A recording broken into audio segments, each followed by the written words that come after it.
So let's go for a quick run. Foot on the brake. It knows there's a wall behind me, so take my foot off the brake and just pull away. I think that's one of the features I really like about this, is this auto select function where the car just knows if it's up against a wall at the front or the back. When you jump in and put your foot on the brake and the car starts, it knows you're not going to want to reverse into a solid object. It then will select either reverse or drive, which is the way you want to go to come out of the park position. Really like that.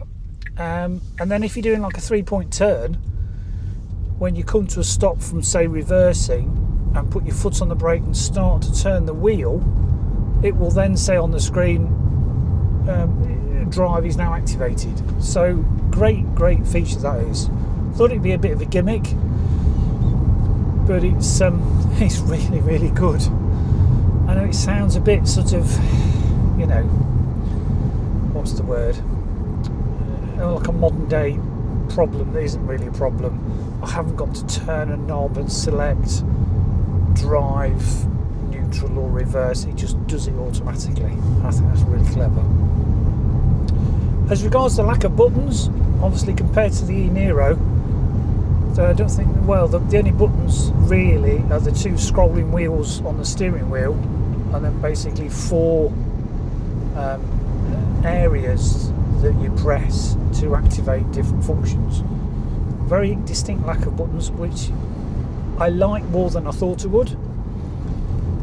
And so you'll hear people saying, well, you know, I don't have to go into the screen and take my eyes off the road and go through lots of sub-menus to get to where I want to change the ventilation or put the windscreen wipers on or whatever. There's just this one button that activates the voice activation, which will turn on things like that. For instance, the other morning I was driving into Kirkwall, and it wasn't particularly dark, but it was really foggy. Now the car did actually put the headlights on, although it wasn't pitch black, it was sort of twilight, so the headlights came on, but the fog was that dense, it was genuinely less than 50 metres. So I wanted to put the rear fog lights on, and I thought, well, I'll just try it. So I pushed the microphone symbol on the steering wheel and said, turn on rear fog lights, because I didn't know whether there was a correct terminology to use. And I could see on the dashboard instantly the rear fog lights were on. Really clever. The sat nav is just awesome, and I know it's a term we use, like a throwaway term, but being Google Maps based, the sat nav is just fantastic. Really easy to use, intuitive, and that combined with the sat nav within the car, so I can say navigate to and just come out with an address. Now it doesn't have to be really precise like it has to be in most sat nav systems. So gone are the days now of having to give a postcode or a street name or an area or a county and then a country. It just works. You can say any random way of the address and it finds it. So we were staying in Glasgow, and there was a hotel we'd been rebooked into called The Address. So I wanted to find the address for The Address Hotel, and the sat nav came up with it. Really good. And then when we were leaving that hotel to travel to the Hydro, obviously I asked it to direct, and it seemed to be taking me a long way round because I could see a plan view of the sat nav route. I thought, well, that's a bit daft, because if I cut straight across there, I'll alleviate that whole longer route that it's telling me to take. It was telling me to take that because it was roadworks. So I ended up doubling back on myself and going the way it originally said. So that was a lesson for me to trust the Google Maps, trust that it is the most efficient way to get to your destination. So lesson taught. The cameras you can activate from the steering wheel. front and rear cameras, they are really good, and you can drag it down to see out the front, which feels like you're going really fast. And you've also got the feature to squirt over the front camera. So all the essential things are on the steering wheel. And of course we've only got one stalk, we haven't got a wiper stalk, and again there's a wiper function there, and when you press that you can then with the wheel, scrolling wheel, then go to auto or speeds 1 to, was it 1 to 5? 1 to 4. There we go. So that's really easy. The flash function, because there's no flash function on the indicator stalk, the indicator stalk just does that, it's just indicators. So you can't pull the indicator stalk to flash someone, there's a button to do that. That takes a bit of getting used to, but again after a while it just becomes, you just remember to do it. And whilst we're talking about indicators, 90% of the time they're really good. What do I mean? Well, unlike a traditional indicating stalk, when you pull it down in a normal car, you feel a bit of resistance. So you can pull it down just a little bit to get perhaps 3 or 4 indicating blinks, flashes, and then it will cancel, which is good for like motorway lane changing. And then with a normal indicator, if you pull down and pull down again, it will stay in the, let's just say, the left position all the way down, and you can physically see the stalk is down.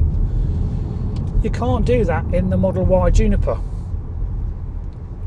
What happens is you lean on the stalk, and depending on the length of time that you're leaning on it will determine whether it's just a series of 4 or 5 flashes or whether it stays on permanently.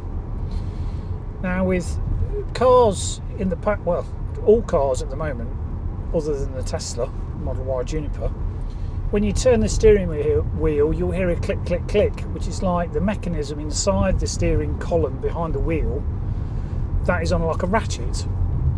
And so what that basically is doing is realizing that you've pulled the indicator stalk down. As you turn the wheel to turn to the left, you'll hear a click click click, and then as you straighten up, that click click click, as you straighten up, it will then physically turn off that indicator that's signalling left and put it back into the horizontal position. You don't have any of that on this. What it does, yes, it can take some information from the steering wheel inputs, but when you do go to indicate, again for an illustration I'm just going to say the left, you get a little picture on the sat-nav, on the screen, of the left hand side of the car through the camera that's in the front indicator facing backwards. And what the car is doing, from what I can understand, it's looking for the white line that you are going to cross because you've signalled left. So when you leave a junction on a motorway or you exit an island, it knows the lanes have changed because it can see the white line disappearing under the car as you've gone left. Then it cancels. And I say that's really clever. It is. It's just not perfect 100% of the time, because if there isn't white lines or a lane for it to see, it may think you've just moved over slightly. So when we were coming back from Glasgow along a little bit of motorway, it got a little bit confused a few times, and then when you go to cancel it, if you push up on the stalk to cancel the indication for going left, if you pull it up you can push it too far, then end up signalling right, and then obviously you pull it down to cancel the signal and it can signal left. So you can have this ping pong type thing going on with your indicators, but it requires quite a gentle touch. But again, it's something you get used to, and I'm guessing over time there might be some software updates to the indicator setup which will make that a little bit better. Cruise control, adaptive cruise control, is, as lots of other reviewers have said, a bit of a nightmare. So comparing this to my Kia, the adaptive cruise in the Kia is brilliant. You can set it It will maintain the distance between you and the car in front. You can indicate, and in the Kia it sort of disengages that lane departure system, or keeping you in the lane, and waits till it gets some new lines, and then re-engages the steering to follow the lines in the road if you've moved into the middle lane of the motorway. But all the time it will maintain that preset on the cruise control, so 70 miles an hour. It will maintain it. In the Tesla, with adaptive cruise control or autopilot, there's a bit of confusion between the two. So with the adaptive cruise here, as soon as you cross the line, it will disengage the cruise control, and if you're travelling at 70, if it disengages it, immediately the regen will come on, your brake lights will come on, you'll scare the living daylights out of the person behind, and then you've got to reactivate the adaptive cruise control on the steering wheel.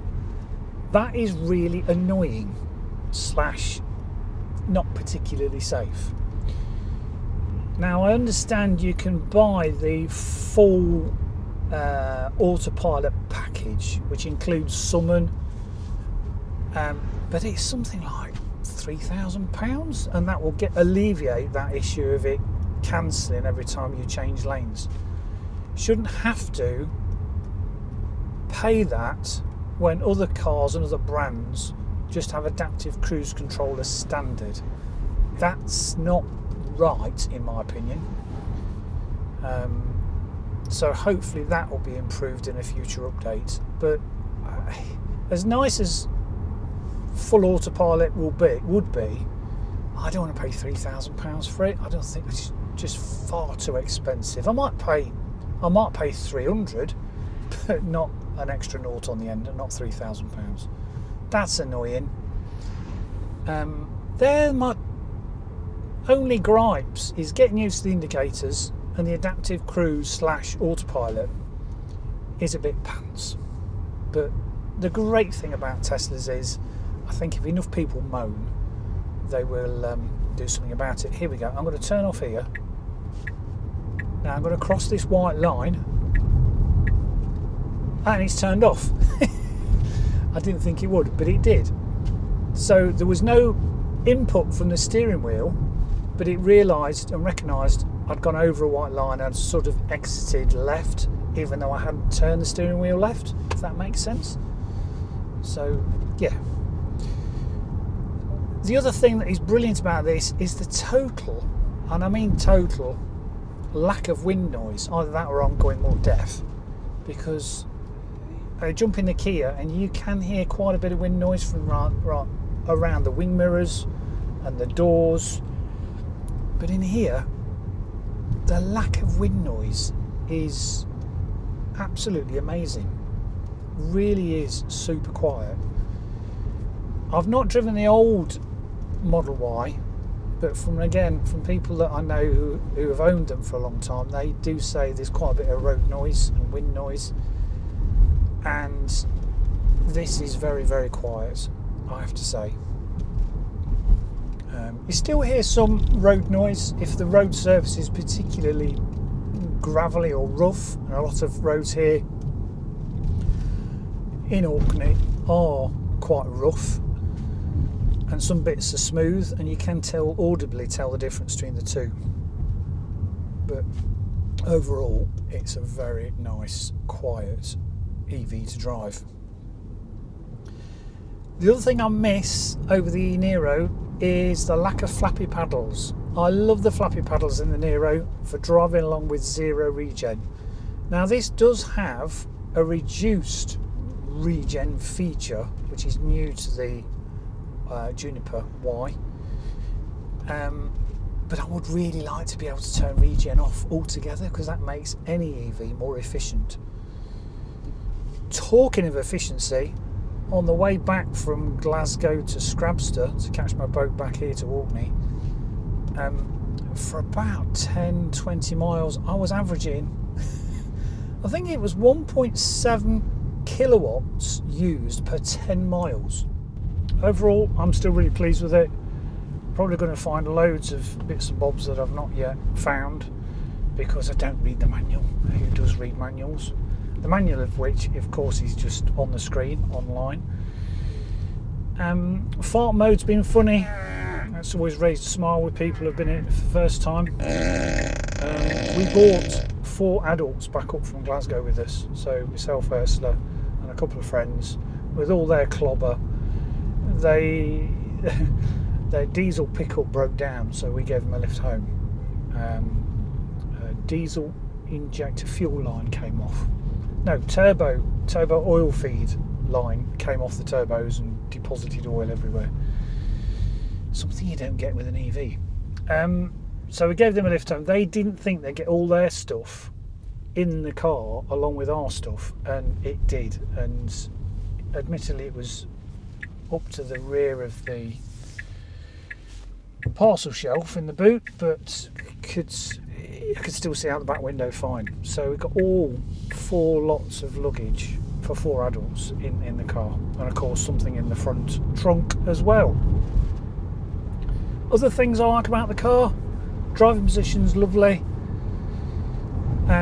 The way you can integrate my YouTube Premium for music in with the car, it just picks it up wirelessly from my phone. I don't think it's from my phone. I think it just taps into your YouTube account from the car. Because when I jump into the Nero, and obviously you've got to plug in for Android Auto, it plays my songs that I listen to on the phone, but then when I jump in the car, it plays the songs I've been listening to in the car. So I thought the two would be joined, but they're not, which is quite interesting. So my playlist in the car is different to my playlist in the Nero, even though both playlists are YouTube based, if that makes sense. It's great. I really like it. I like the optional pillows that I covered in the last video. That just makes it a lot more comfortable for Ursula in particular. I've had some more goodies supplied, yet to fit, and I've got some car mats from 3W coming for me to review, and that will be good because I want to obviously keep the interior as clean as possible, because this is on a 3-year personal contract purchase. And again, I'll put a link above my head now as to why, as an ex-retired used EV dealer, why the deal on this, in my opinion, I thought was too good to miss. So I hope you've enjoyed that. A quick overview of the car. Drives really well. I've done, just have a quick look at the old mileage, 2,184 miles. It's just great. Easy to live with. Charges up on my 𝐷𝐷𝐴, obviously fine, and the 𝐷𝐴 talks to it, and it's great to charge it on 𝐿𝐾 or 𝐿𝐾 Plus like today. It's a sunny day, I've got the Nero plugged in, so it integrates well with a non-Tesla home charger. A lot of people still think you've got to have a particular brand of EV home charger to fit your car.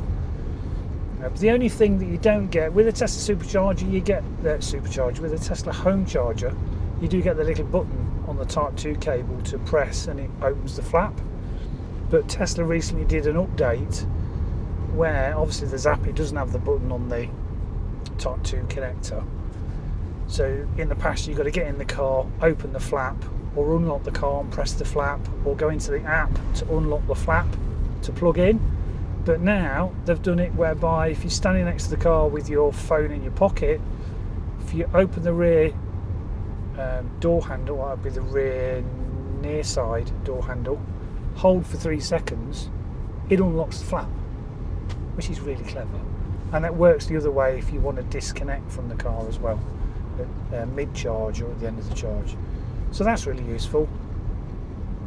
And that's what I like about Tesla. If there's something enough owners say, well, you know, this could be better or that could be better, they just implement it. They just push it out to all the cars. Sometimes the updates aren't great, but over time they do sort these things out. Case in point being that apparently the latest update, of which I've not yet received, Some people have said it makes the car undrivable on the motorway. Just get a Tesla. Ian has reported, quite interestingly, that the current update is really poor. But I'm yet to get that. But yeah, I don't do a lot of motorway driving, so it's rare for me to use the adaptive cruise control or autopilot, whatever you call it. But that test will come for sure when we drive down to Spain again this December, and obviously I'll be taking this. Last year I took the eNiro using the Tesla supercharger network, but the eNiro tops out at about 77 kilowatts is all it can draw because of the onboard charger on the Niro. Even though it's been offered 230 from a Tesla supercharger, it will only draw 77. I say only, you know, in about 45 minutes I'd go from 10% to 80%. So I hope you enjoyed watching that little update on my initial impressions of the Tesla Model Y Juniper, and of course great day to top it up with some solar from the sun here on sunny but windy Orkney. Some things never change.